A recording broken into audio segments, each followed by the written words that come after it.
Hello, greetings and salutations. Hello. So I foolishly, I have it on my television so I can see y'all, and I forgot to turn the volume down. So if you hear me like twice, that's because I was on the TV. I was on TV. Hello, it's your girl Pammy, and welcome to Locs Talk Live. As a reminder, I would like to just let you all know that May is Mental Health Awareness Month. So I have been surrounding all of my Locs talk and intertwining them with mental health. So different things that happens with your hair that intertwines with your mental health. Because like it or not, our image is wrapped around our hair, and therefore our image is, can affect our mental health if we, it depends on how we look at ourselves. So with that being said, hello, my name is Pammy. My name is Pamela. I'm affectionately known in my Loc and Natural Hair family as Pammy, and I am a loctician, or loc technician, as some people call it, a organic natural hair care provider. I always keep forgetting to add that. And lochologist. What does those three titles mean? Well, loctician is what it is. Loctician, loc technician. I start, maintain locs, but I am also a educator and support system for my clients with locs. They can attest to that themselves. Let me go here first. I want to say hello. Hello, Vanessa. Thank you for joining me tonight.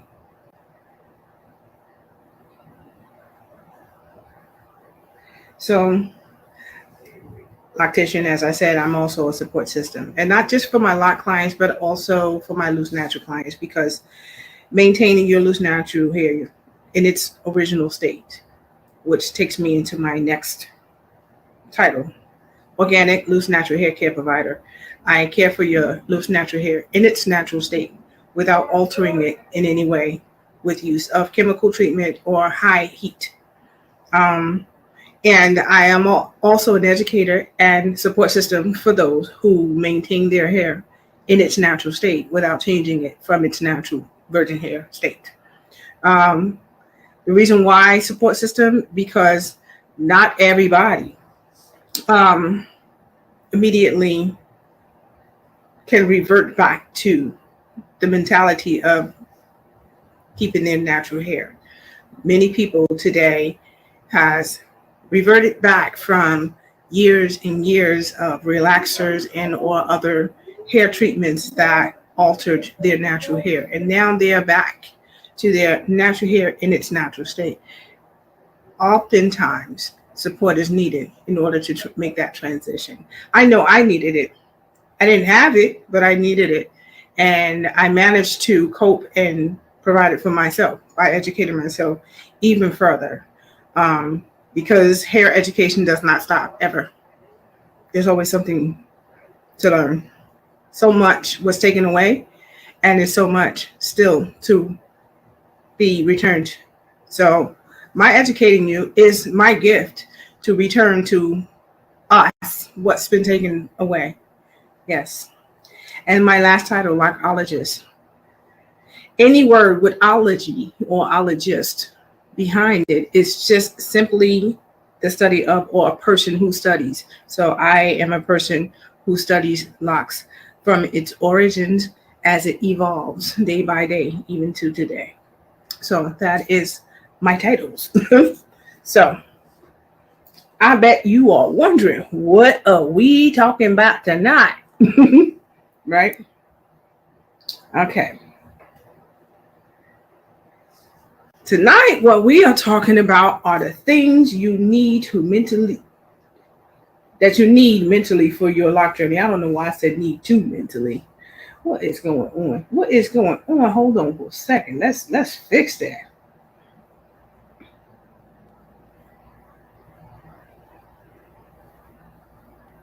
to mentally prepare for.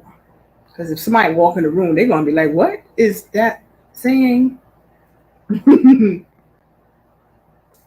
Okay. Okay. Now we can show it. Things you need to mentally prepare for in your loc journey. That's much better, right? Now you can see what it is. So tonight is the things that you need to mentally prepare for while entering into your loc journey. I am going to talk about other stuff tonight because there is a Q&A portion, but I want to touch on this topic real quick before we move into that. Because Locs Talk is about locs and loose natural. So I juggle back and forth between the two. So that's what we talking about tonight. All right, let's give him something to talk about. That's one of my favorite songs.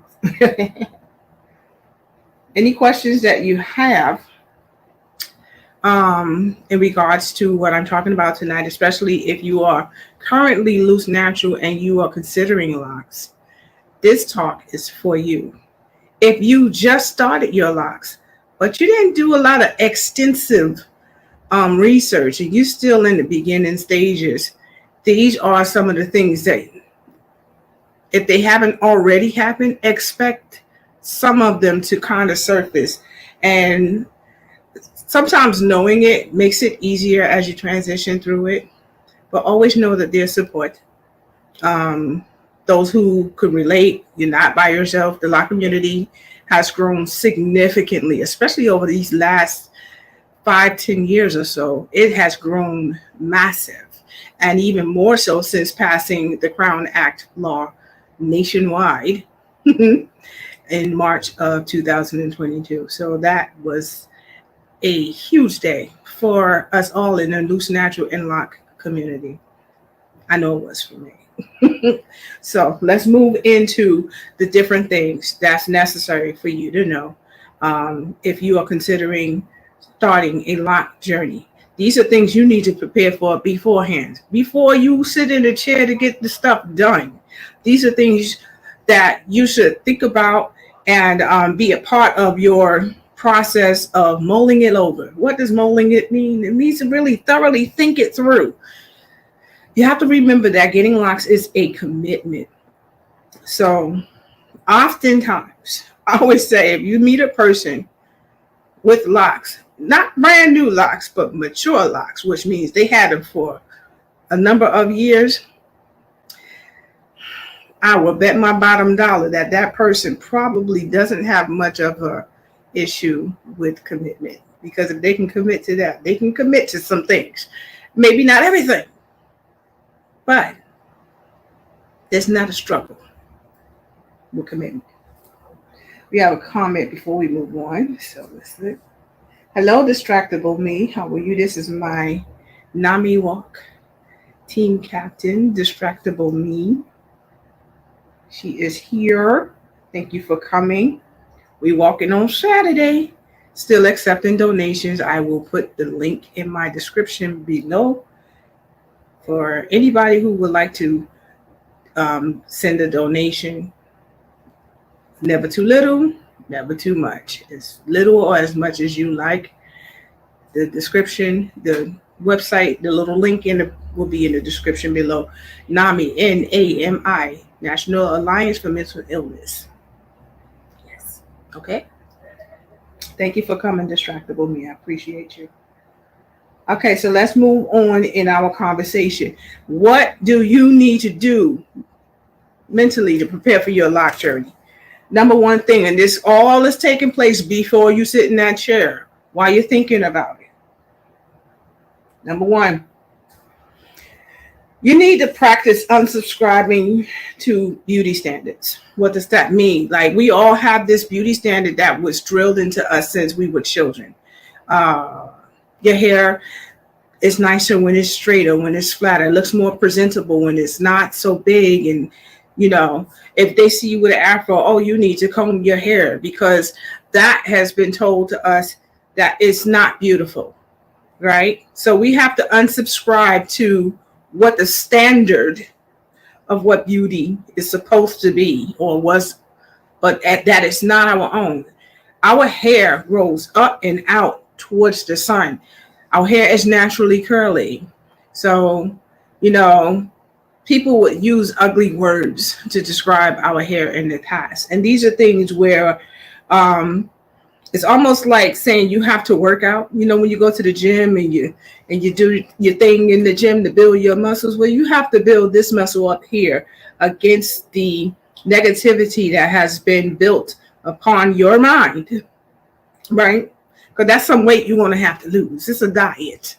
We got to get rid of those negative thoughts and unsubscribe to the notion that having straight or long hair equates to your beauty, because your beauty is who you are, right? Okay, so that's the first thing you need to start working on here before we work here. Second thing, this one is difficult. Develop ways to cope with insecurities about locks. Although the lock community has grown significantly, there are still so many people that speaks negatively about locks, most of which comes from ignorance because they don't know enough information to speak facts. So most of the information or the things that they have to say, or opinions, as I'm going to say, is based on that person's thoughts. And remember, when somebody says something negative and hurtful to you and negative, it is not you. It's a reflection of themselves. So always remember that. Like, even if you are the person that is saying something nasty towards somebody, check your reflection, because there's something going on in here that will always give us the need to lash out verbally towards someone else and say mean things or be in judgment of someone else. That's a reflection of yourself. So we have to get rid of that. We have to learn how to cope with those insecurities, because with them, you're going to have a really difficult time trying to navigate through a lock journey, or a natural journey to be at that. You know, same mentality. It's going to be hard whether you are locked or natural. It's hard. Okay? So you got to cope with that. Third one. Understanding why it's important not to compare your locks to other people's locks. I get this a lot with clients where they would tell me all about their friend or their sister or another person outside of themselves whose locks they saw. And maybe that person is maybe 5 years down the road, or maybe even just a year ahead. And they just started theirs. And maybe they're a few months in. Oh, well, I don't understand why my locks look like this. You know, because my friend, when she was 3 months along, her locks look like that.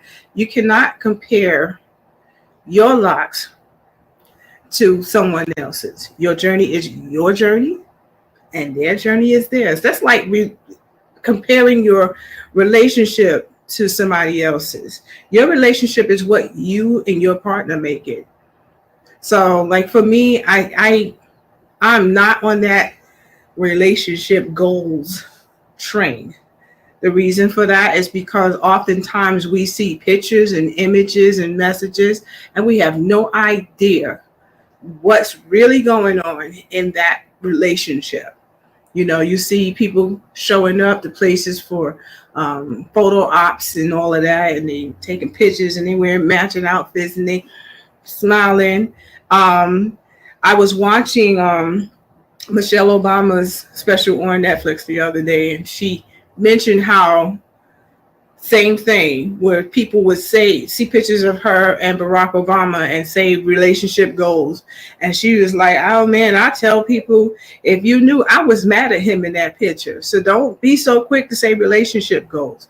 You never know what's really going on here based on pictures and images you might see. So don't compare your locks to somebody else's locks, because they could be going through struggles that you might know nothing about, may have gone through struggles that you know nothing about, and you think that they're happy-go-lucky and walking around with the perfect locks.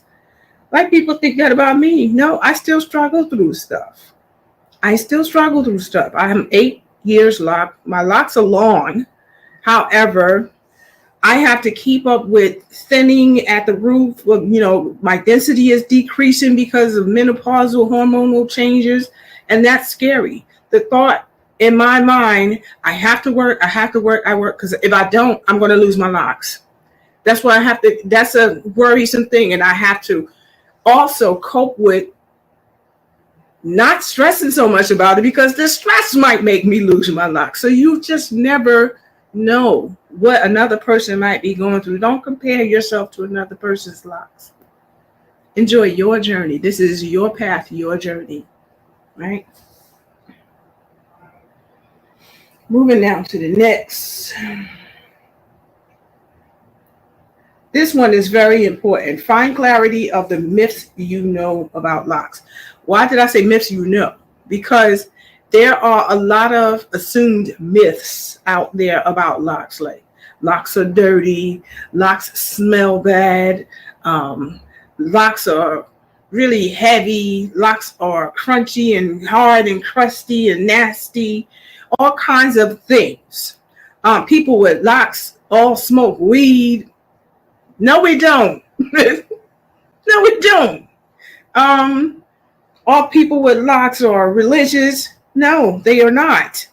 So you have to let go of all these myths. If you don't know about locks, history of locks, there are people who only know about the Rastafarian, which began in 1933. It wasn't that long ago. But the origins of locks, from as far back as I have gotten so far, is all the way 3,500 years ago. And still going. I'm still researching. But that's as far back as I've gotten already. 3,500 years ago. We talking before Christ. Yes. So you have to let go of the myths that you think you know about locks. Do your research. And it's not even something that you really need to research. Just let go of the myths. If you don't know, you just don't know. And it's okay. You'll learn along the way.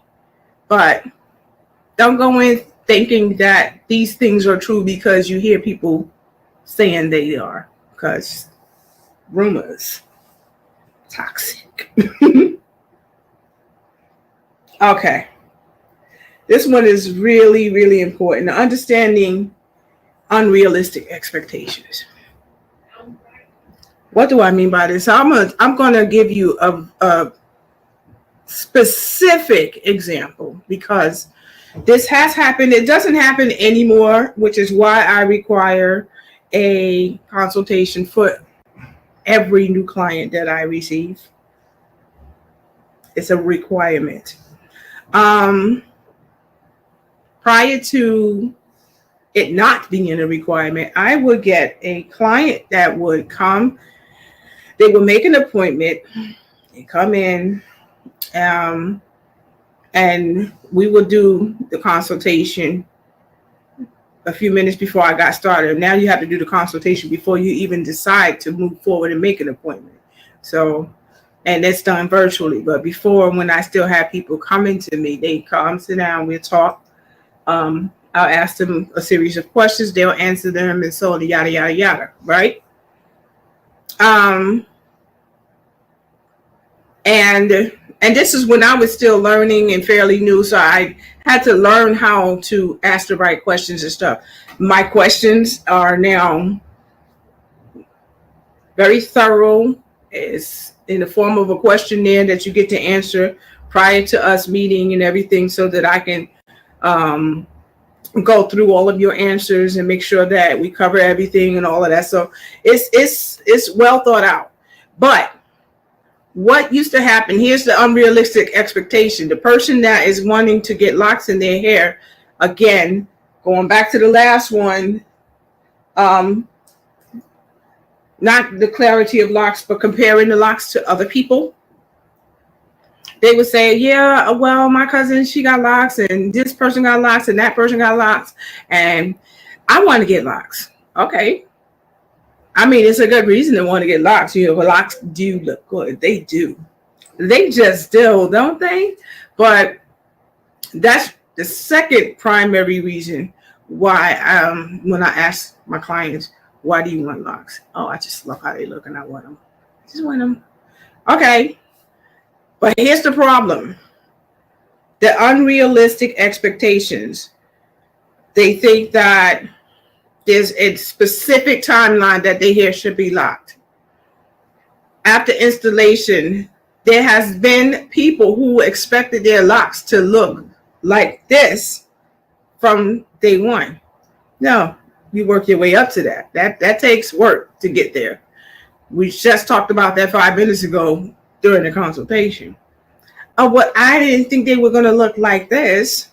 Well, what did you think I was describing? So it was just very attached to unrealistic expectations. And I get it. You know, you have this excitement and you want to get there now. There's a way to do it now. Instant locks, you know, but if you want the journey, you're robbing yourself. So I'm just saying, again, nothing against instant locks. If that's what you want to do, it's your prerogative. It's your hair. Do you boo? But if you're looking to have the journey, and then now you come back to me, because I've also had this. I have people who started their locks with extensions.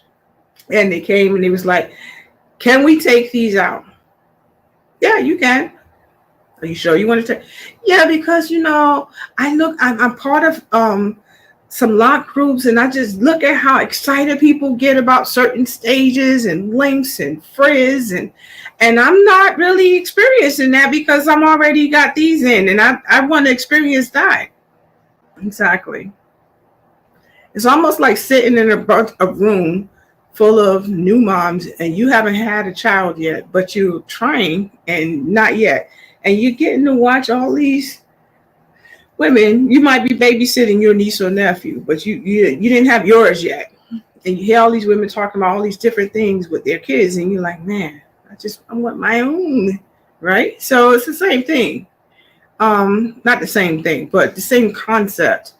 You want to experience certain things in your journey. You're not going to get that if you go from no locks to elder locks in one sitting. I mean, you'll get a look. You'll get a fabulous look. Because, you know, lock extensions are beautiful. Very symmetrical as well. You know, that's really good for the person who's looking for that pristine, you know, perfect grid. And that's what lock extensions is perfect for that person, you know. But when you're talking about going through the journey and watching your locks do what they do, you're not going to get that with an instant installation. Second to last. Coping with unsolicited opinions and comments. Ask anybody who has locks, what's their number one pet peeve? And I will bet you my last dollar that all of them will say, I hate when people got their damn opinions about my hair. Everybody always got something to say, like, you know nothing. No. But yeah, it's the unsolicited opinions. Nobody asked you. Oh, you locked your hair? Why you locked your hair? I liked it because I wanted to, but I liked it bad. I didn't ask you. Oh, but locks are bad. You know, they smell, they dirty. Why would you get locks? All kinds of, nobody asked you. And that can really take an effect on a person when people just speak. I swear, people really don't have a filter when it comes to giving unsolicited opinions, especially when they're negative and judgmental. That's something you're going to have to deal with. not have to deal with, but that's just something you're going to experience. Be sure, or close to sure, that you're able to handle that, because you can't control what other people do, but you can control how you receive it and how you handle it and how you respond, right? So those things you gotta, right? Now, once they are in, once those bad boys are in, shrinkage. It's very often that, especially when the person say, I want my hair to grow out before I start my life, because I need me to have some length. If you let your hair grow out, your locks ain't going to be the same length of your hair when you start your locks. Even if when you first put them in, you're going to have that little length and it's still going to be sitting kind of on your shoulder. As they start to develop, what happens with locks is the curls in your hair gets tighter and tighter and tighter and tighter and tighter and tighter and tighter and tighter and tighter. Now, you saw how I started right here and I just kept going like this. That's shrinkage. That's what's going to happen with your locks. Now, it ain't going to happen like that for your whole journey. But in the beginning, to get from your loose natural hair to locked hair, it's going to take tightening and contraction, which means shrinkage. And a lot of people cannot deal with that. So if you're not ready to experience that, and you want to say, oh, my hair is so short, I look like a boy. I hear that a lot. You don't, number one, you don't look like a boy. You're beautiful as who you are, you know? So, yeah. I want to talk about that statement, not tonight, but I do want to talk about that further on down the line when it comes to our image of ourselves. We're going to have a whole conversation of the image of yourself and what you see when it comes to your hair. Okay. No comments. Now, oftentimes in the past, I used to get a little bit concerned when I didn't see comments, but then I started realizing, people don't tend to want to ask questions when you're talking because they're so busy listening. So I hope that is what it is. I'm going to lean more towards that they're just listening like, well, she doing her thing, and I'm gonna just listen. I'm over here. I'm gonna take some notes. Yeah. So here's some of the things that you will learn when it comes, once you do lock your hair and you go through your journey. And these might be things, one of them, but patience. You're going to learn patience. Why are you going to learn patience? Because, again, there's the person who has the unrealistic expectation. This is the person that's going to learn patience the most, because they're going to realize, okay, I have to learn how to be patient. Your patience is a virtue when it comes to your lock journey. There are things like I said, my locks the way they are now, it took a great deal of patience and waiting and time for them to get here. Number one, I did not expect my locks to be where they are now in 8 years. I had 10, 15 years locked up in my head. Like, that's when I'm going to get to where, but I got here in almost half the time, which I love. Okay. But once I developed patience and became more meticulous with maintaining my hair and keeping up with moisturizing and things like that, you have to water your plant in order for it to grow. So taking care, you have to have the patience, you have to have consistency. Then you will build trust. Now, why trust? Because at this point, you're going to go through a lot of different stages where you're going to doubt whether or not you want to stick to your journey. I had a lot of moments like that because, again, with my hair texture, it took my hair much longer than the average ideal person with locks takes, because I have a softer texture to my hair. So it took a little extra work for my hair to lock. But during that time, my hair looked a little crazy, and I was like, oh, why is it looking like this? Is it supposed to, I didn't have a person to say, is it supposed to look like this? Because I was learning about locks as I navigated through my Loc journey. So a lot of it was trial and error, but I also learned a lot in my training. But it was very difficult for me, which is probably what gave me the experience and the strength to be able to support you through yours, because I can relate to a lot of the stuff that you go through. Trusting yourself and knowing that the frizz is not going to be there forever and it's going to become something else.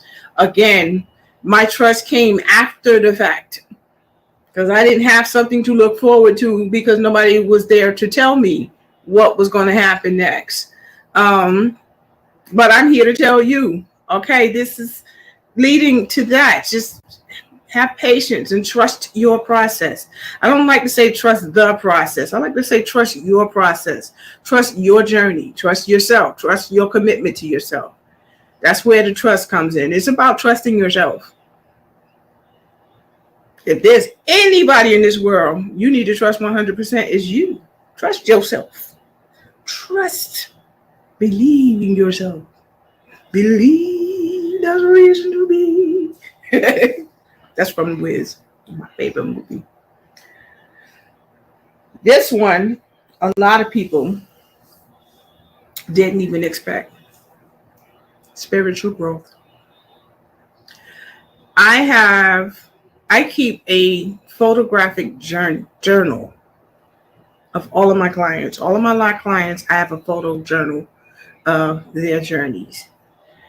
And if you see the difference in their faces, in the character, in how expressive they are, it's amazing. It's so joyful to watch them transform. And they're not like, oh, grand risings and peace and blessings and I'll shade to everybody. That's not what I mean by spiritual growth. They are just learning and knowing themselves, growing within self. That's what spiritual growth is. A lot of people think spiritual growth is, oh, love and light and peace and blessings and namaste. No. That's a great addition to it, but that spiritual growth is about embracing yourself and just seeing you from a different set of lenses, from a different light, from a different angle. Because now you're internalizing, and now that's coming out. And it's starting to show. It's starting to radiate.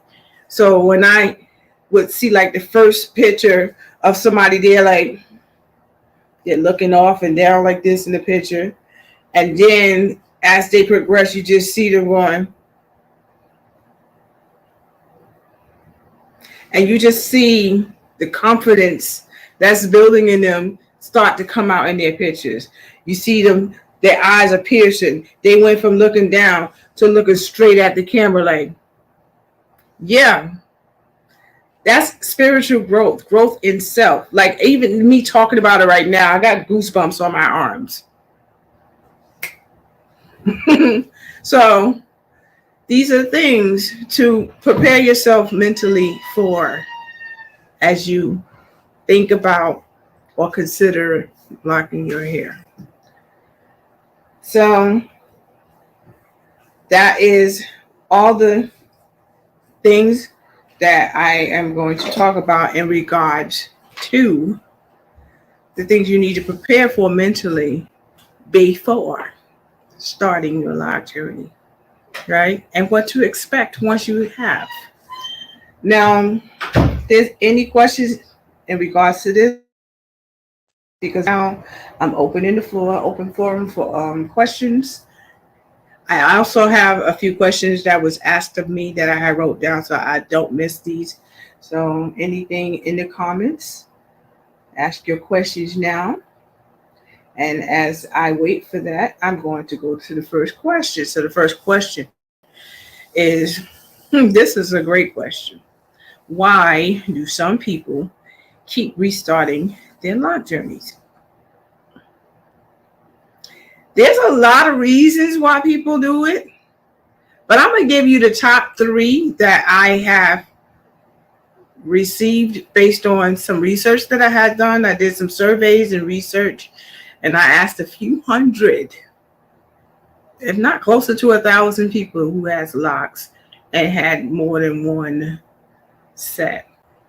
And these are the top 3 reasons that I had gotten from them. Number 1, to cut away negative energy. We talked about this last week when I was talking about the big chop and cutting your hair and things. To cut away negative energy. Sometimes, and this happens very often, especially when somebody who is locked comes to an end of a bad relationship, or, ends their marriage, or had a loss and they were grieving and they wanted to start over, or something tragic happened to them, and all of the negativity of those experiences, you will find in your lock journey that you feel these frequencies that tends to grow as your locks grow, and it's like more energetically intertwined within your locks. So it's more energy there. And if there's a lot of negativity going on around you, that can attach itself to your locks too. So oftentimes people will cut off their locks to remove negative energy. Now here's the part where they don't complete it. If you're cutting off your locks to remove negative energy, you don't put them in a bag and store them in the closet, because you still have that negative energy in your presence, in your space. And it's still there. Like, it can get off the locks and still come and attach itself to you. It can still live and spread and grow because you still have it in your possession. So if you're going to cut off your locks to remove negative energy, you have to finish the ritual. And that hair must be destroyed, as in burned, right? That's the only way that's going to completely make a difference. Otherwise, keeping it in a bag, because oftentimes people will do it, and then later on, because now it's been figured out how to reattach locks, they'll take those same locks and put them back in their head. What are you doing? Don't do that. The energy didn't die because you don't do that. Because you're about to reattach all of that back to yourself. That's why I said it's not a good idea to attach other people's hair to your locks.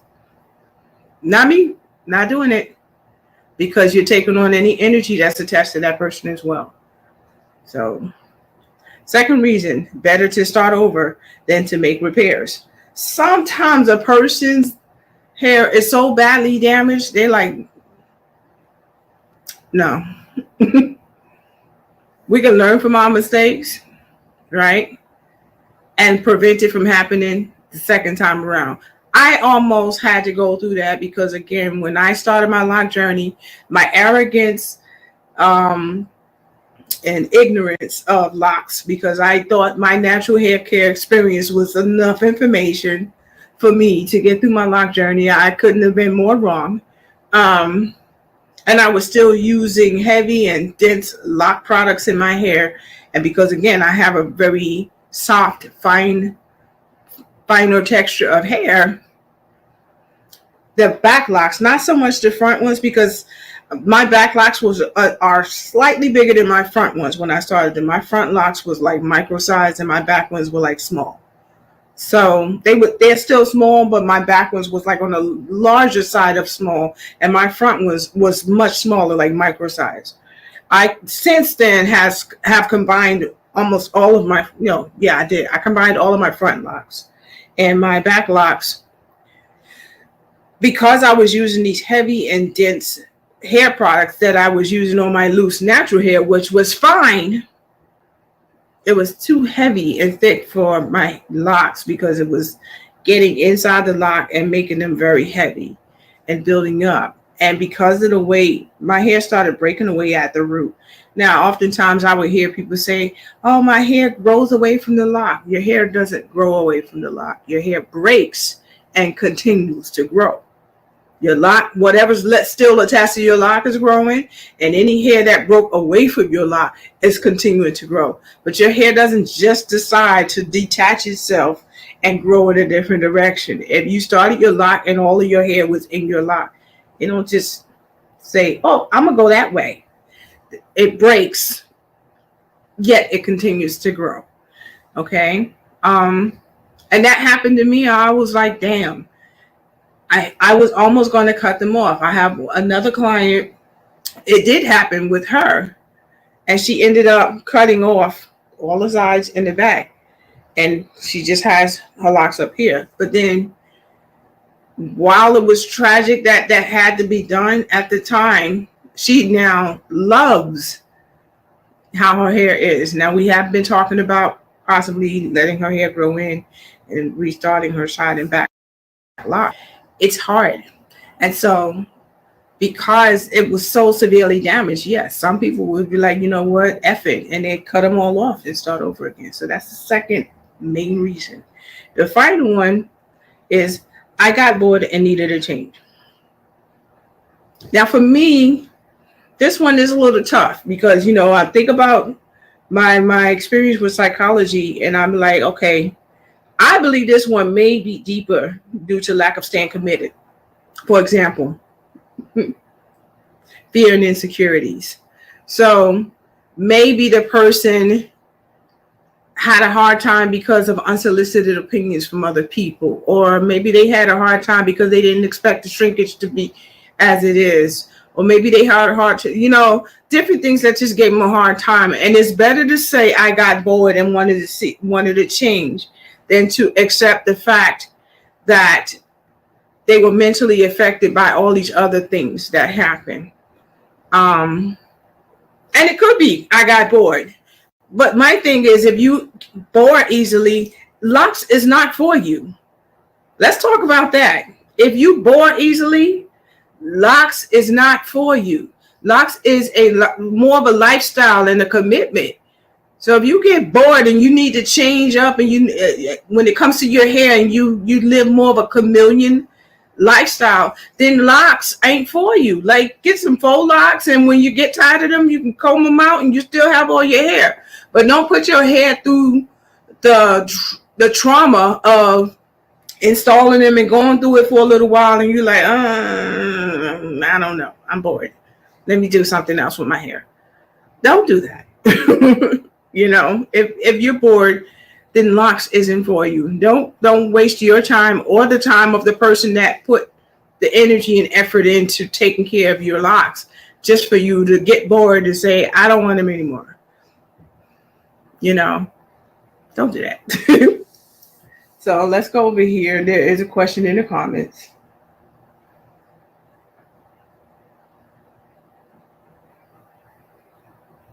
I don't know what that is. Distractible me. What is that little thing? So the second question I have here is excess shedding normal later in your lock journey? Example, 7+ years later. Yes. Yes. And the primary reason for it is this, is the same way I say there's a life cycle to your hair, and hair isn't alive forever. The same truth goes for your locks.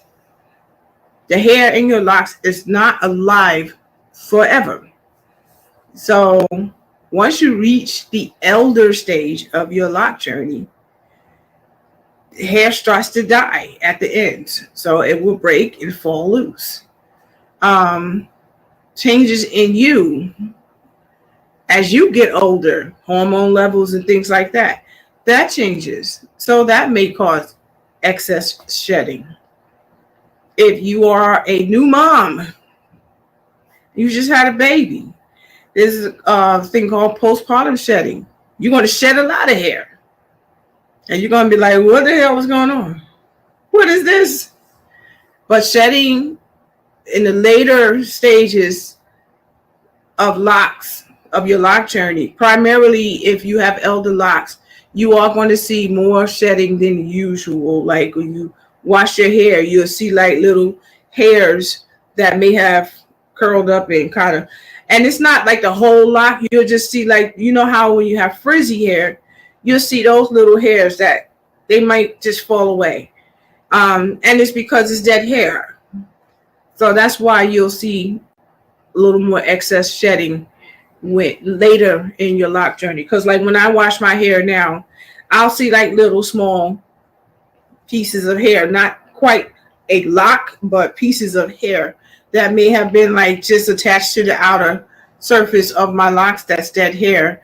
And as I'm washing my hair and going, and cleaning and because like when I clean the shaft of my hair, the friction of my hand going back and forth on the shaft of my hair, it can be, letting go of dead hairs and stuff like that, because the hair does die after a certain period of time, which is why trimming is important, whether you have locks or not. The third question, what causes thinning at the roots? That's an excellent question, and it's a multiple answer question. Number one, traction alopecia. I see a lot of people that put these wonderful, beautiful styles in their hair. Nothing wrong with these styles, but when you wear them day in and day out for days and days and days, and it's tight, that is causing traction alopecia. It will weaken the roots of your locks, and eventually hair will start to break away and get thinner. That's number one. Second, over twisting your hair. Why do you have to twist your hair every 2 weeks? You do not need to twist your hair all the time. People are really afraid to just let their hair grow, and because they don't want to see the frizziness and stuff. Locks is not, and it's not an intentionally neat style. There's going to be moments where you're going to have growth and it's going to be frizzy and stuff like that. You can tame that by brushing it so it don't look crazy and just be all over the place. But don't think you have to do a retwist every time you see it a little bit frizzy. Washing your hair does not require you to retwist your hair after every wash.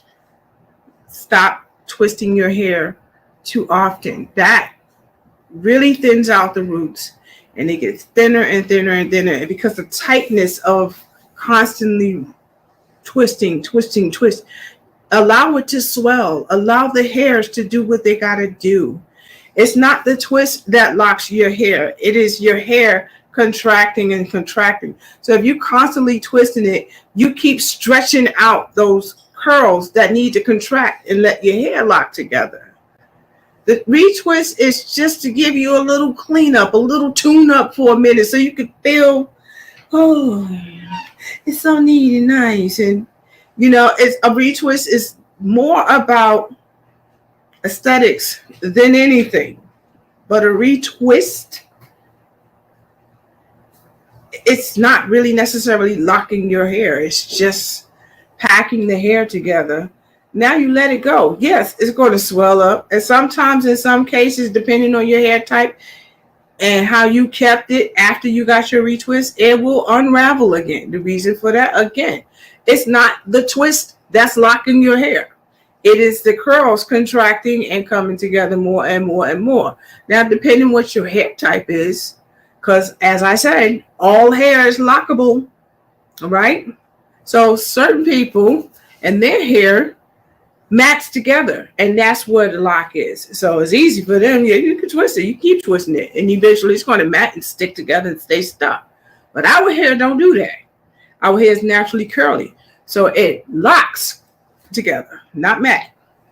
Okay, so stop over twisting your hair. Let it rest.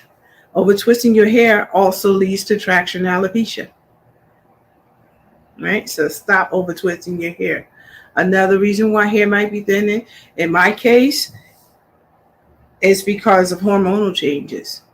And my hair is not thinning to the point where you can see it, because I am treating my scalp, which is making my hair grow faster or keep up with the thinning. So again, hormonal changes, whether you're a new mom or you're going through menopause, you're going to see shifts and the hair can get thinner. That case is not because you mistreating or neglecting your hair, but it can, those are those are like three of the top reasons. But there's a number of other reasons.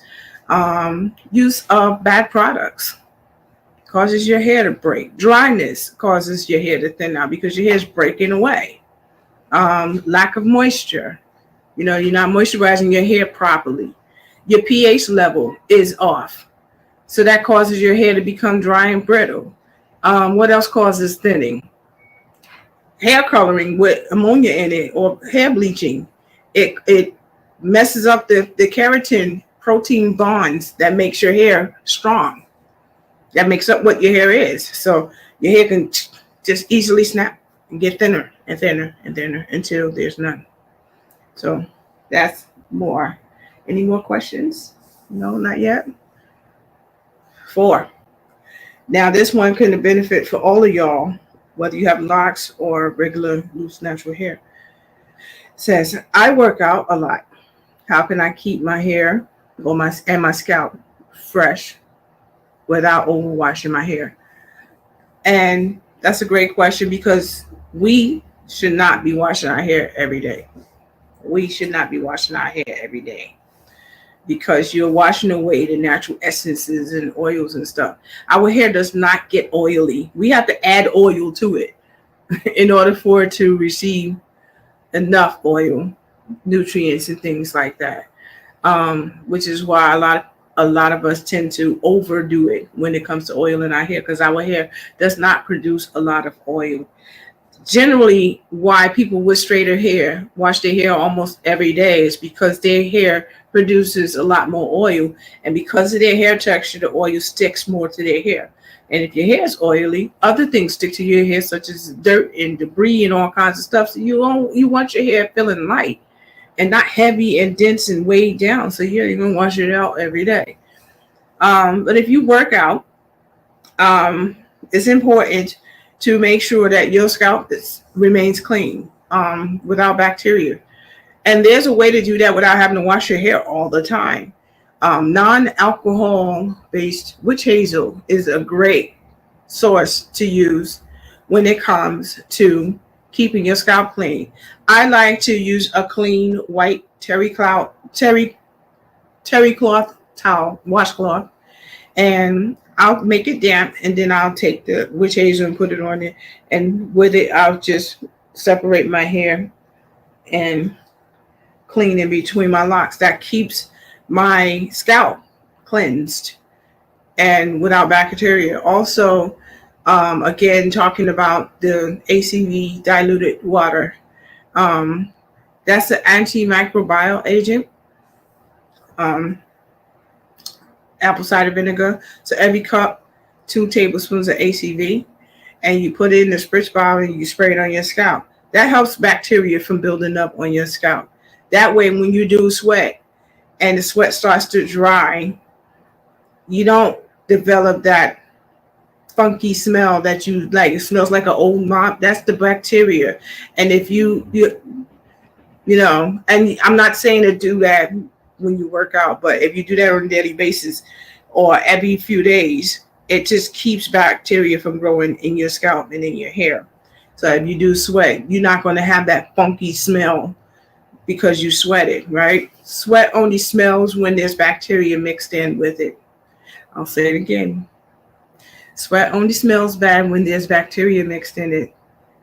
I don't know about you, but if you are near a person of the opposite sex or somebody that you are attracted to and they sweat and there's no bacteria mixed in with it, there are pheromones mixed in there and it will draw your attraction even more. Yes, it does. A lot of people didn't even know that, but it do. It's a scientific fact. Look it up. But if there's bacteria mixed in there, it clouds the scent that attracts you, and you're like, oh, go take a bath. You funky, ew. And the reason for that is because there's bacteria growing. So you got to clean it. You got to clean it. But there's also another product that I use. I put it on the table because I knew the question was going to be asked tonight. And that is this right here, Made for Locs, right? I think it's backwards, but this, yeah, it is. Let me change. There we go. Made for Locs. See? Okay. And this is an aloe spray. It also has witch hazel in it, and it's a moisturizer, and it has a very fresh, like freshly out of the shower. Now, to use this after you work out, you need to spray this on your hair while it's still damp when you sweating. You do not wait for it to dry and then spray. You have to spray it while your hair is damp. And what you're spraying is not just your hair, but you need to open and separate your hair and spray it in your scalp, because the witch hazel in it is going to work against any bacteria that might be in your hair, in your sweat. So it doesn't go down into your hair follicles, because if those bacteria get down to your hair follicles as your hair is drying, then it can develop a staph infection in your hair follicle, developing folliculitis, which is a very painful scalp infection. We don't want that. We don't want that. Do we have any other questions? Amen to unsubscribing to the European beauty standards. Absolutely. Beautiful as we are. Absolutely. 100%. Yes, indeed. Amen. Amen. Amen.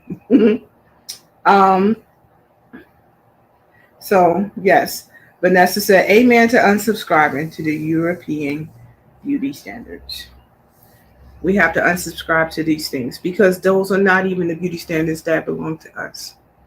That is not who we are. Let your plants grow. Let your trees grow. Water your plants. Let the sun soak it in. Okay? Because yes, we are beautiful as we are. Embrace your beauty.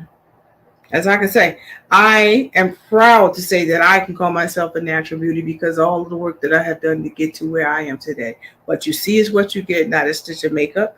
I don't even wear nail polish. No. I used to. Don't get me wrong, ain't nothing wrong with it. I love to see a beautiful beat face, but it's just not for me anymore. I don't want it. I don't have no problem with other people. Do you, boo? Do you? Right? So there's another question here. How can I deal with scalp problems such as dandruff or SD, also known as seborrheic dermatitis? It's been pronounced by many as seborrheic dermatitis, but it's seborrheic dermatitis, psoriasis with locks. That is an excellent question. I wrote down the answer to that one because I want to make sure I didn't miss anything because, I'm dyslexic, so therefore I don't remember everything right off the top of my head. It's always like a busy wheels turning in my head. So it is important to not rush into your Loc journey. Again, we're talking about Loc journeys. It's important to not rush into your Loc journey while you have severe scalp issues. Do not rush into a Loc journey if you have severe scalp issues. What do I mean by severe? If you have really bad dandruff, psoriasis, SD or seborrheic dermatitis, you need to treat that first and get it under control. It's not going to go away completely 100% right away, but you need to get it under control where you're able to continue to take care of it once you start your Locs, right? Treat your scalp and get the issue under control before beginning your Loc journey, okay? This will make maintenance of scalp easier to maintain and keep up with throughout your journey. Now, a great way to practice and be sure you're ready is with natural braids. So you can braid your hair with natural braids, right? And keep them in for about 30 days. Within that 30 days, two things are going to happen. You're going to develop the habit of maintaining your hair with a regular moisture routine. You're going to develop a habit of taking care of that. But not only that, you will get used to a certain routine, because in that 30 days, you should be able to wash your hair twice, right? And see what your hair is going to do and monitoring it. So if you get a bad buildup again, number one, it's going to be very hard to clean it out or get it out while your braids are in. The same thing will happen if you had locks in your hair. And even more so, because now it's just going to travel down, and now you got all these little specks and build up inside of your locks, and it looks terrible, especially if you have darker hair. So get used to routines by braiding your hair. That's something you can take out and then be like, okay, I'm not ready yet. I got to do more treatments. But you need to get that under control before you start your loc journey. Do not start a loc journey if you don't have that under control. That's the worst thing you can do. That ends all the questions that I have written down in my book that was asked of me between last week and today. All right. So let's go back over here, because I know I got something else here. No, I don't have anything else here. Okay, so life lesson recap. Again, the recap, we talked about the things that you need to know before you start your loc journey. Mental preparations that you need to consider while you're thinking about getting locks, if you're going to get locks. The questions that I just answered. I don't see any other questions up here. So what are we going to talk about in the closing remarks? Life lessons. Life lessons. I like to add life lessons in my closing remarks because it's important. And I think for me, what I want to close with is, again, this month, if you notice, all of my Locs Talk lives has been intertwined with mental health.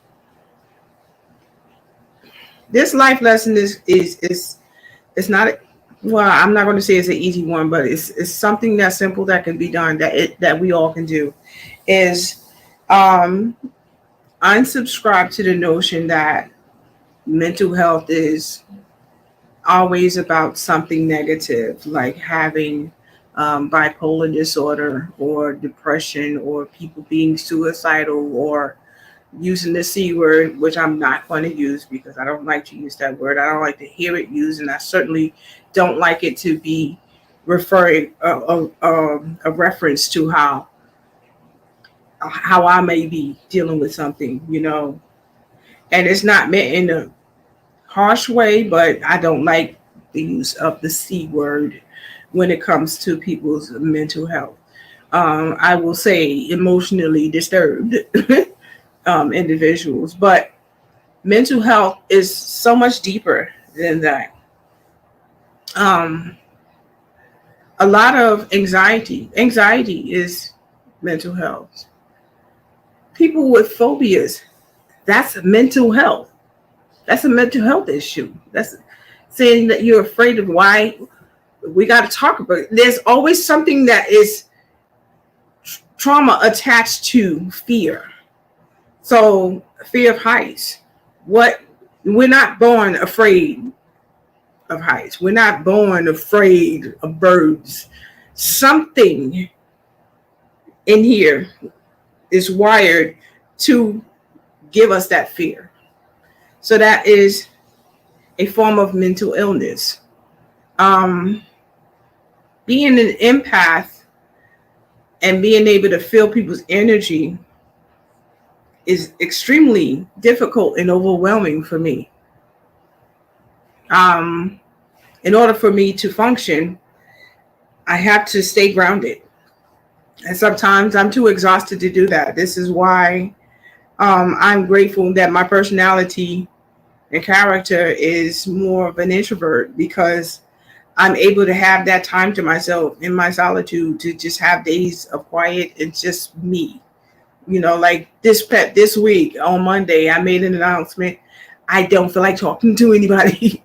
And it's not a negative thing. It's not that I, don't want to talk to people. It's just sometimes I do enjoy just being quiet and doing nothing, because that's a time that I can really ground myself and get grounded again. And that's why I like to get outside as much as I can, which hasn't been that often since this pandemic. So my anxiety is heightened a lot because I haven't been able to get out in nature and just let nature help me get grounded again, so that I can balance out the energy and be able to decipher and separate my own from energy that I know isn't mine. Because some of the energy that isn't mine is the same as what I'm feeling, so I can't decipher the two. So I'm careful about who I'm around, who I touch. Don't be offended if I meet you and I don't shake your hand immediately or hug you immediately. That takes time for me. I have to read the room. I have to assess things.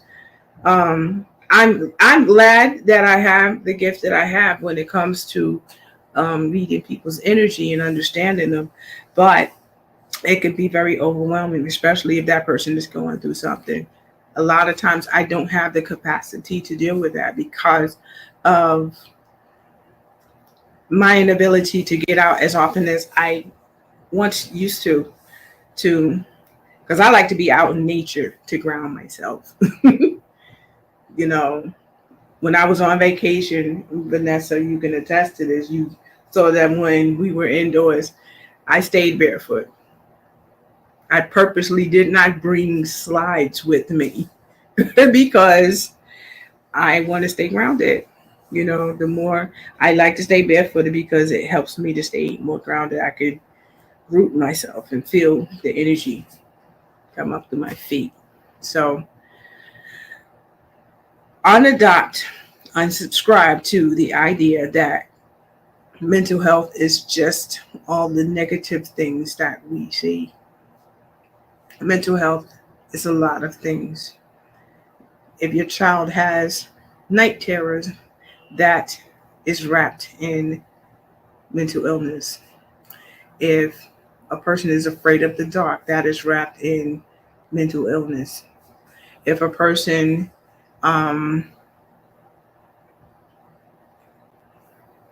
has difficulty like in elevators, that's related to mental illness. Person that is afraid to go outside, mental illness. Different little things. So be careful. Don't assume that depression is just looking sad. The person next to you that's smiling every day, that might post something every day, smiling and telling you they love you, that person could be going through depression and really fighting to live through that day. Don't assume, because what you see ain't always what you get. Right? Check on your people. Make sure they're okay. With all that being said, if there's no more questions, I want to say thank you for joining me for Locs Talk Live. I send you love. I send you peace. I send you tranquility. Right? I am a spiritual person. I am a meditator. I do meditate. I do light incense. I do, chakra cleanses. I do footing. I do grounding work.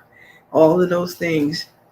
Shadow work on a daily because self-growth is important to me. So with all that being said, I will see y'all next week, and we will continue with discussions and, talking about mental health. Tell your people you love them and check on your loved ones. Have a good night. Oh, one more thing. If you're not tired, join me on Instagram Live for Locs Talk Live after chat. Toodles.